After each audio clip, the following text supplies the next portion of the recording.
Napakatapang ni Prince kasi wala na... Nagagalaiti, no? Oo, gigil na gigil si Prince. Wala na siyang feathered airstrike, pero nagpaparamdam pa rin siya doon. Pinapakita ni Prince yung presensya niya against Team Liquid. At nakikita natin na kung sabayan, baka kaya nga ng Liquid. Pero laging one step ahead ngayon ang Onyx PH na nakapag-umpisa na nga sila dito sa Lord. At tingnan mo si Kirk, hindi natatakot mag-initiate sa Liquid. Ang laki ng pang-displace dito ng Onyx PH sa mga upcoming or incoming na attacks dito para sa TLPH. Pero na nga yung incoming. Mag-engage si Kirk. Tatanong na yung Fernet Pursuit. Magandang posisyon para sa Fernet Airside. Nagbabagsakan na ang cavalry dito. Tanggal na din si Sanji. Keiko with a double kill.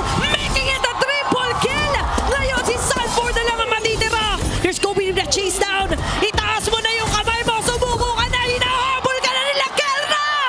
And that is a clean wipeout na masesecure ng Super Fam. Literal na nahihirapan ngayon ng cavalry kasi paulit-ulit nagpapakita dito ang Super Fam. Literal na pinapakita lang nila yung presensya nila. Si King Kong na mismo yung tumatahi dito, and si JP na force yung ulti niya para lang mabuhay at kailangan pa munang dumipensa dito ng Liquid. Literal, hindi nila kayang sabayan ngayon ang Super Fam. Lalong-lalo na nga yung mga initiations dito ng Onyx, especially in the presence of Brusco sa Matilda na yan. Dagdag mo pa yung feathered airstrike na yan na mismo yung nagsisimula ng mga laban. Okay, kakasabi pa lang natin. At ngayon, nagsisimula pa rin yung laban para kay JP. AOG out. Hindi kinakaya ng combinations even when revitalize yung Babad. At si Kelra, well, grabe yung katapang niya dito dahil may guiding wind na naman na pang-awat. Ngayon na magkakaroon ng Lord, nakita naman natin na bago mag-proceed ang Super Fam dyan sa Lord, nag-push pa sila sa baba. Since merong Matilda, ang bilis lang nilang makakaabot dyan sa Lord.